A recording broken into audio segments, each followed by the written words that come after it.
Okay. All right. So this week, midterm, and a couple things I want to say. So it's everyone, I think, gets worried about a test, which is warranted. Okay, a couple things that I really want you guys to look at. So on the midterm, and there is something posted in there now. I know before there wasn't anything on there. And that's because I had changed the midterm since last semester. So a couple different things.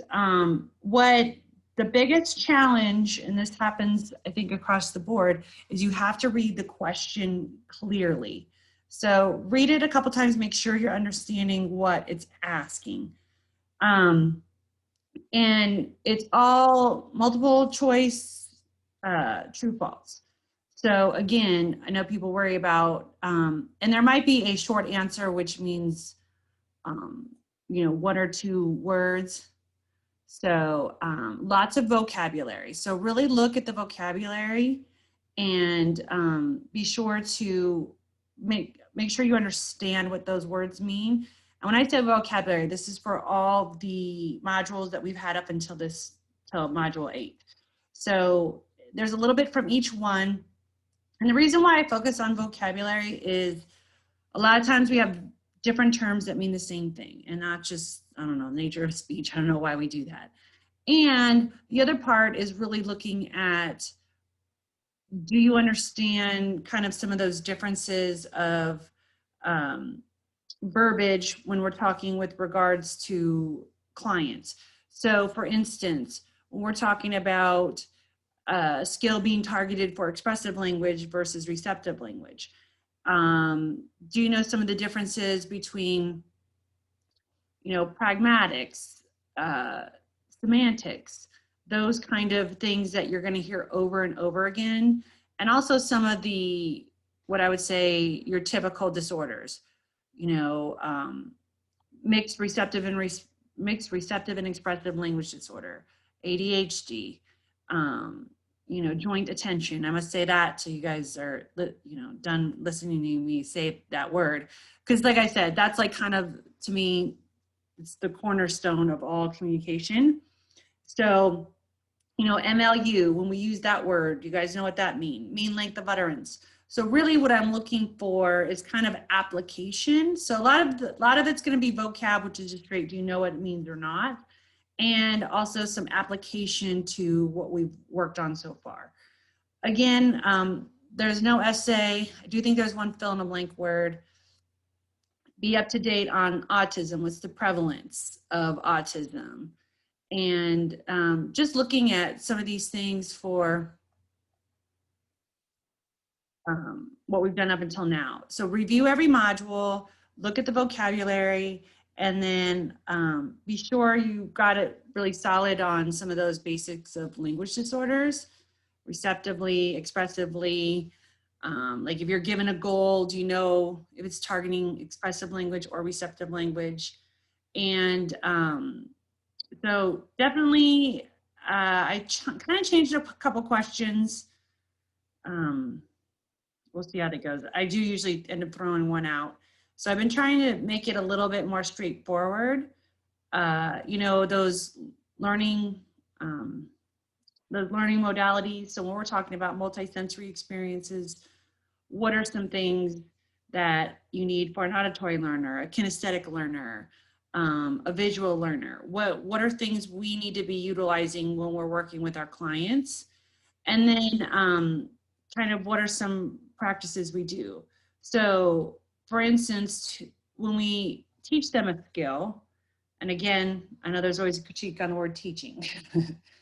And when I use the word teaching, I don't use it in the same regard when we use it in formal education, such as we're teaching a curriculum.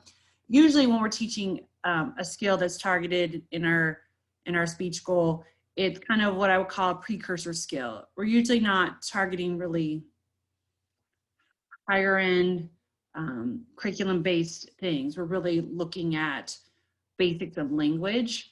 And a lot of times there's explicit learning. So some of our kids with attention deficit, autism, we have to do explicit teaching. Or when we're working with adults, it's a lot of reteaching. It's skills they've had and we're trying to access it again for them. So a lot of times it's either teaching it initially or reteaching a skill they already knew. And so I kind of use it in the broader tense, not in the formal education. So there's always, someone always complains about me using that word. And so if you're not sure, just kind of review those learning styles. What is a multisensory experience? Someone asked if they had to be calculating MLU. I don't ask you to calculate MLU on this midterm. So when you start doing your experiences, your practicum experiences, you will likely calculate MLU. It's one of these things, I've done it before, but I think kind of that's a better skill learned when you have to actually apply it. And you have a language sample to listen to and work on that with your supervisor. So I didn't do that in this midterm. I have done it in the past, but it's not on this one. So I don't know if you've heard that. You know, I know you guys all are in the program at talk or share information. You do not have to calculate MLU on this midterm. So that was something else somebody was concerned about. Any other questions?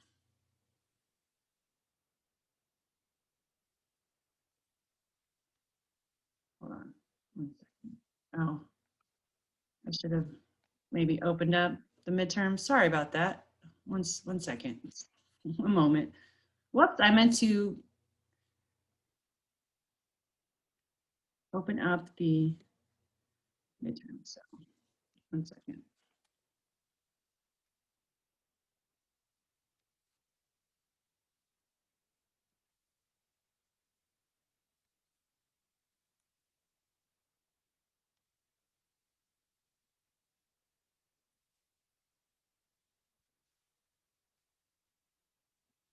Okay.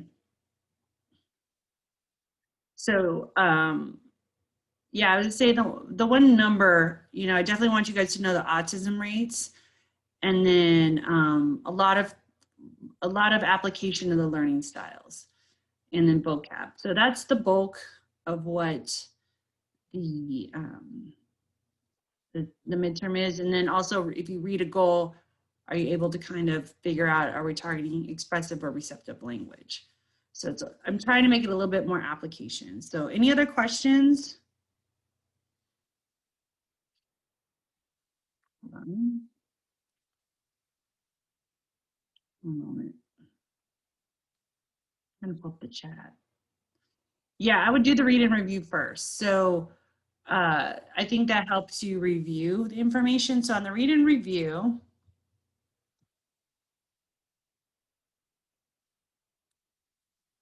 one second.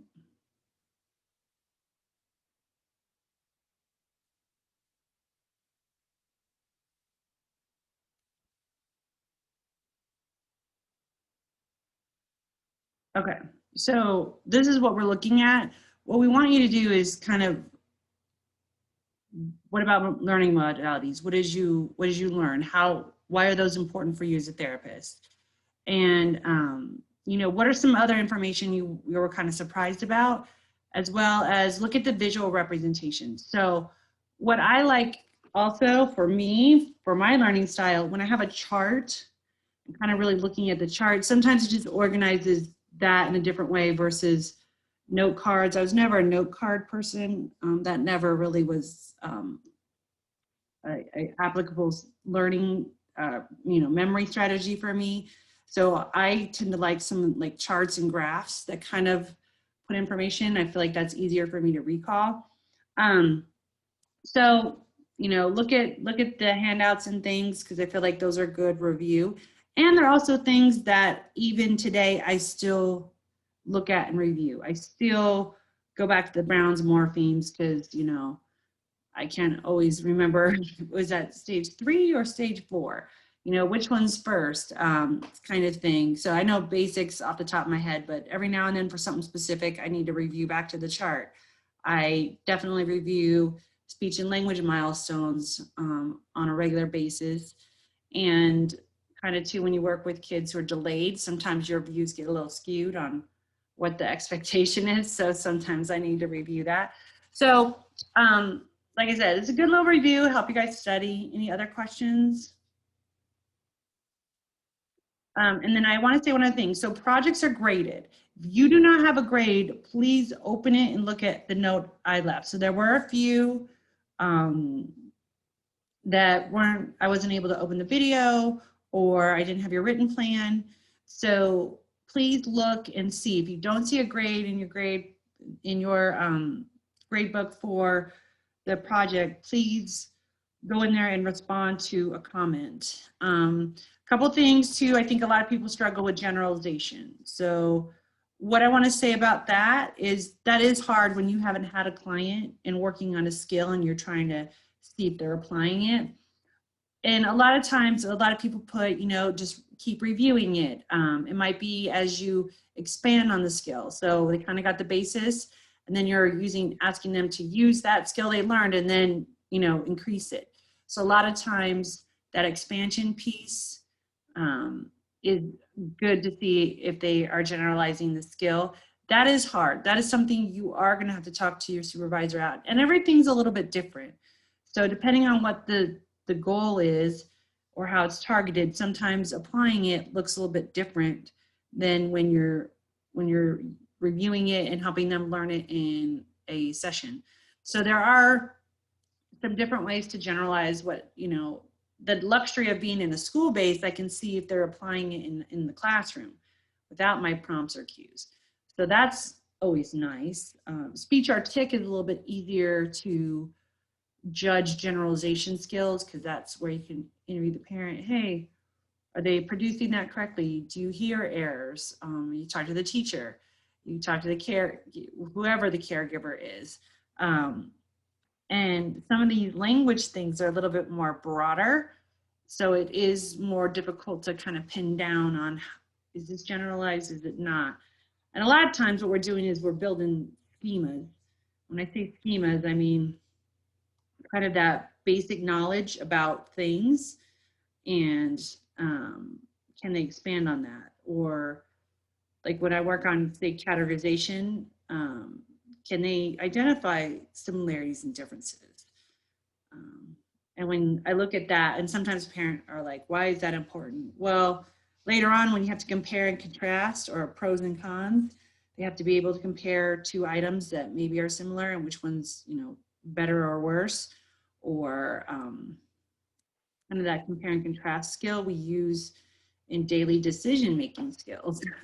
So I do like similarity and differences, because that's kind of the basic, it's like a basic problem solving skill, and it expands on that. So for instance, when you work with clients, you can kind of start to see where breakdowns occur. So it's really hard when you haven't had a client in front of you to figure out how to generalize some of that. So some of you struggled with that. And the other thing I felt like you guys did a great job is kind of how do I simplify it, and then how do I make it harder? I think you all had a good grasp on that. And the only other thing too is making sure that you understand the purpose. So for instance, a lot of times you guys were good at targeting the skill, and then kind of the next piece would be application. So even making it more advanced is, what's the application to why do you have to know how to do this skill? What's that next step?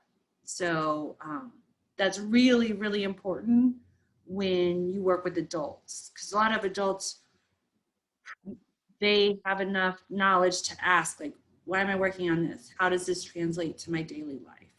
Because some of these things are arbitrary and kind of, you're like, yeah, why are we doing this? And really, but even, you know, older children want to know application of things, as well as parents. So sometimes the parents asking you, why are you working on that? Especially in a clinic base, you're going to get a lot more interaction with the parent, or home-based health. They're going to say, you know, why are you doing this? Why are you targeting this skill? And so they need to understand application as well as you do. So some of that is challenging, but for the most part, everyone did pretty well. So if you do not have score, please look at my comment and respond to it. And that's it. So there is a study guide. Please look, it is on informations from module 1 through 7. And then it's not timed, and it's you could use lockdown browser. That's it. Any other questions? All right. If not, that'll be all for tonight. I'm going to stop the recording.